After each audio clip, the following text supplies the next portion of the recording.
Welcome friends. So in this video, I will talk about mechanics and assessment. We mentioned this briefly earlier, but I wanted to dive into this topic because a lot of people ask this question. Do I need to create a separate assessment when I am using scenario-based learning? And if so, what does that look like? How do I measure learning that happens from consequences? So we are revisiting this step right here. Up until this point, you've been doing a lot of preparation. You know the types of behavior you want your learner to emulate, the actions you'd like to be able to observe. I told you we would revisit mechanics again and again, and here is the aspect of assessment. It's very important here, and I think it's a good time to do it too, and here's why. If you followed through to this point, you probably already have a nice little scenario drafted. And I want you to think of your scenario as the assessment as well. And this video will show you how to do that. At least walk you through my mental process. So realize that your scenario is the assessment. Treat it as such. You just have to decide with us me what competence or mastery will look like. And these should sound like questions that you've answered before, but maybe in a different context in relationship to the scenario. So there's really no need to add a separate quiz or different kinds of questions to your quiz. You're going to simply use your scenarios to find out if your learners have gained the skills you've been wanting to teach. So ask yourself, what is proof of competence? Now, we're going to simply apply this question in a different way to the question sequence and back-end construction of your scenario. So one of the reasons for this is ultimate fairness to the student and the learning process. You want the learning process to be the teaching process, to be the assessment process. These have to align and support each other. And in a way, the best way to do that is for them to resemble each other. You're modeling behavior that you're then assessing. So consider this. If somebody walked through broken coworker or worked through broken coworker and then said to me, I am totally confident in dealing with my next bully. Just point me in the right direction. Or I now know how to manage, especially during awkward moments. Or totally got it. It's not about being diplomatic, but being assertive the right way. Or this. 79% of participants liked the training. 71% of participants found it useful. 98% of participants liked the comic book style. This is an example of the kinds of accounts that are usually gathered. And then, these are precluded with a 10-point quiz. Because the question is, how are we supposed to measure these skills, right? Now, I consider all of these results void. And it's not to diminish learner feedback, but this type of self-reporting, how a learner feels at this particular moment in time, is not indicative of learning in any way. And one might argue that a single event, like a learning module, is also not indicative of learning because it is a single event and does not show growth over time. It's a single event in time. So, feelings and liking aside, how do I measure success in a place that's so soft in terms of learning? And when I say soft, I mean in an internal skill, something difficult to observe. So let me show you how we did this for broken coworker. Now, when we designed it, we were looking for compliance. We were the SMEs, right? So we could decide what that was. But we also built in a little bit of wiggle room because there are gray areas in soft skill situations, and that's why they're called soft skills, baby. Anyways, so we decided that a learner would get the right amount of practice and value. Value is important here. I like that word, value. If they were able to successfully work through 8 out of the 10 scenarios. So in 8 out of the 10 situations, they chose either the most assertive or assertive answers that would be proof to us in these limited conditions that they, quote unquote, got it. So as I mentioned before, we decided, and you may remember this is an image of basically what the back end of Broken Coworker looks like. And you've seen this in other videos. So as I mentioned before, we decided that there was a point of no return. That's where the red arrow is. So if you failed too hard, too fast, we don't want you to go on. Remember, the teaching is the learning here as well, right? So we want to send you to the beginning again. If you really picked a lot of the very passive answers, because we want to get you started on a better path. And in effect also have you apply some of the newfound knowledge that you got from the consequences in those situations. So it's a bit of a repeat, which we should not be afraid of. Because now, if I've been passive all this way, and I've been fired or I quit, and I'm sent back to the very beginning, I now have maybe a little bit more confidence because I know I'm going to address things a little bit differently or try things a little bit more. So let's deconstruct each question here. So here's a question that we had. And if you look at the bottom, one of the options is going to give the learner a +1, so give them a point, and the other two they're worth nothing. Here's another one, same thing. There's one answer that really stands out that you should be picking. Now here's where it gets interesting. So here you see that some options are worth nothing, some options are worth more, and some options are worth more. Now, in a scenario, you might have two equally okay answers, like here. Or you might have two equally bad paths. Or, like in the -2, let's say, you could say that there's a worst path, and if you take this path at this point, that actually takes points away from you. That's a critical fail. So that's why scenarios are not just multiple choice questions. Each of these options can have its own value and take the learner on a different path. And the beauty is that it's not that one's right and the others are wrong, but some are better than others, just like the real world. So there are also situations that sometimes contribute nothing and are a moot point. So how do you represent those in a scenario? This almost feels like philosophy, doesn't it?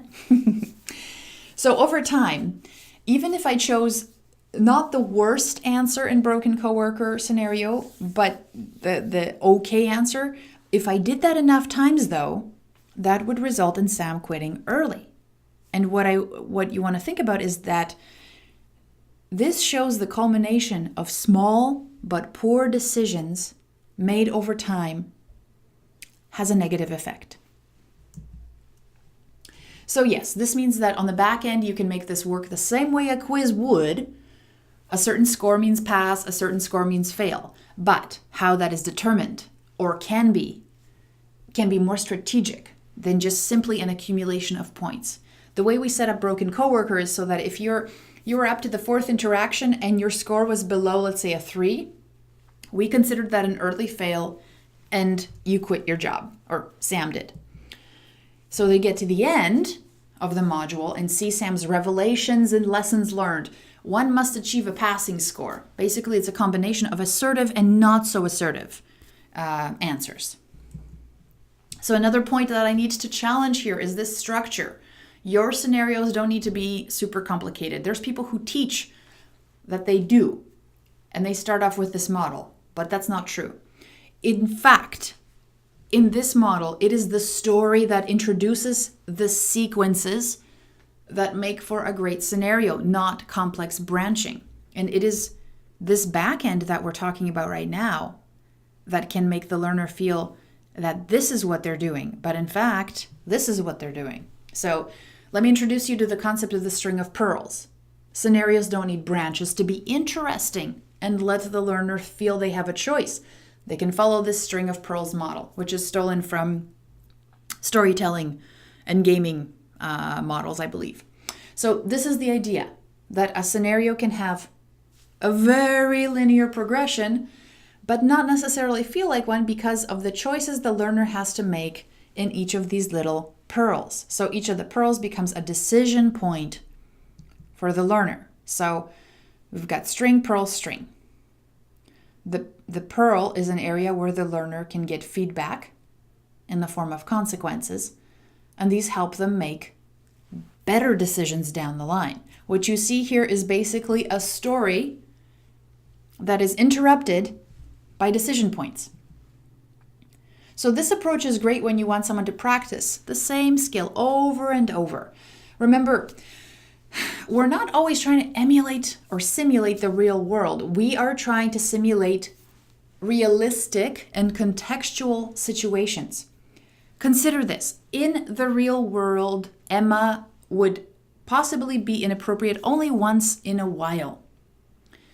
We, however, are packing all of these moments into a one-day gut punch of relentless assault for Sam and the learner. So these simple scenarios can be very useful to help learners hone skills. Like, let's say, figure out which ethics policy applies to a situation based on the consequences they experience during a scenario. You just have to keep on repeating the questions. There's no need to be original in the way you ask them. There's no need to reinvent the way that you're presenting them, as we've seen with the deconstructions of Haji Kamal, as you've seen when you looked at the Kaiser Permanente example. The model's the same. You figured it out. What now drives this engine is really good contextual situations that help the learners practice. You just have to make these contextual. So here's some I just came up with these based on past projects I've worked on, where we basically created a string, a day where somebody, or a month, in that somebody would get to practice these over time. So here's the scenario. Based on the advice of colleagues and a job aide, decide where to refer a customer with a request to return a damaged item. So let's say you're the returns department, and you want people to really get good, fast, and accurate about returns processing. So what do? You can create 100 questions and space them over time. Give them 10 questions at a time where they just get, here's a customer, here's what they're saying, how do you start? Here's a customer, here's what they're saying, how do you return this? You give them 10 questions in a month, in 2 weeks. Give them another 10 questions, repeat some of the original ones, introduce some new ones. Do you think they get bored? I doubt it, because this stuff, if they're awesome at it, they will rock through these scenarios. And if they're not awesome at it, they will appreciate that they get to make these mistakes in a safe place. So that staggering over time also is a very important piece. And if you can do that, I so highly suggest it, because I revisit Broken Coworker and forget some of the mechanics. So imagine and I've built it. So imagine somebody who's going through a scenario, in 2 weeks, they might forget. They might not remember the highlights, or they might only remember the highlights. Here's another one. Based on the supplied criteria and a conversation with a customer. A supplied criteria could be a database they're referring to. Decide whether to remove a credit hold on a credit card. What a wicked module that would be. Just, you have 10 or 15 situations where a credit card gets blocked. Now, to quickly resolve the most common ones and where people make the most mistakes is, let's say, not verifying this or not verifying that. Boom, you just have 50 scenarios again to decide on. So what makes these scenarios valuable? It's not that they replicate the real world in, Judy just woke up and now she's going to bed. What they're doing is they're replicating credible situations with the elements, the mechanics that make them more contextual. And if you do this right, they have the consequences that the learner can draw conclusions from on their own. So with Broken Coworker, we chose the points route as a way to assess competence. So, for example, you need 25 out of 30 to show mastery. And the other thing I want you to consider is that in the feedback, after you get the consequences, that's where you can do, instead of being prescriptive again, going, the almighty voice saying, Sam didn't do this right, what you could say is model a little bit of his learning in the scenario. So that's what we did. This is the success screen for Sam walking to his car at the end of the day. He didn't quit, right? I can't expect Emma to change. It's up to me to manage my responses assertively, respectfully, and honestly. I feel my confidence growing. And I think that what I've seen is we either sway on the side of, I'm going to tell you how it's going to be, or we just give you the consequences. But remember, your scenario is not supposed to be the learner. It's the learner through the lens of this other person that's learning. And there's nothing wrong with you modeling how that person feels and how that person is growing, how that person has grown from the consequences up until this point. This is the success point. So Sam's made some certain decisions that have led him here, which means he's been more assertive. What does that mean to Sam? And this is where we start. Even when you think about your options in the questions, we've talked about this before as well. When you're presenting your scenario, your options are not going to represent the gamut of all the options that are available out there, because some of the options could be really crazy, right? What you're trying to do in those distractors, let's say that, after you pose a question, you have 2 or 3 distractors. What you're trying to do there is model behavior as well. You're not going to give people ridiculous options because you don't even want them to consider that. Like, I'm never going to put in a scenario like this, I'm never going to put an option for somebody to be very rude or for somebody to be physically abusive. That's not ever going to be an option. Even though, some people might say, well, Sam might react in a physical way. I'm sure that is an option. However, that's not something I want to model. So you have to be cognizant of that as well. And I've seen scenarios where people are like, oh, you just throw your desk up and rage. That's not the point of my scenario. If I'm trying to deal with anger management, I might include those options because that's the kind of, common scenario I'm trying to address and teach people about when it comes to those situations. But what I'm trying to get to the point is when you decide what your specific learning outcomes are, and then where people commonly make mistakes, those are the things I'm trying to address. And I'm also trying to make them think in the best way for that moment. And in this case, I didn't include anything that was too irrational because this is a rational person, and I'm trying to deal with the mistakes that very rational people do who also rationalize why they'd be passive in situations. So my target audience is people who are not aggressive. They're simply extremely passive, but, in a very rational way, if that makes any sense at all. But I hope that does make sense. Now, so I talked about the fact that we decided 25 out of 30, that's great, that's success. Now, you can decide that your stakes need to be higher because, for example, your participants are dealing with life or death situations and you need 30 out of 30. And the cost of mistakes if the cost of mistakes is high, and of course this is a teaching scenario, you can set up the assessment in any way you want, right? So you can decide that 15 out of 30 is okay because you're using the scenario as a conversation starter around an emotional intelligence workshop. And you know that there will be a variety of people's scores. And you're cool with that because you say it'll make for a better workshop if there is diversity. And if everybody's not on the same page, sure. Or let's say you want to just measure change. You want to track the results before and after, let's say a certain company event happens or people take some kind of an assessment survey, like let's say a personality assessment, like a DISC or Myers-Briggs. You might say, hey, do they respond differently if we actually have them go through these personality surveys and figure out that they're not like everybody else, or that everybody else is not like them? So maybe you're looking for change and not perfection. So now that you know branching is not a necessary component of creating engaging scenarios, and that there is ways for you to be super sophisticated, in fact, with your scenarios at the back end. You don't have to build it in at the front end.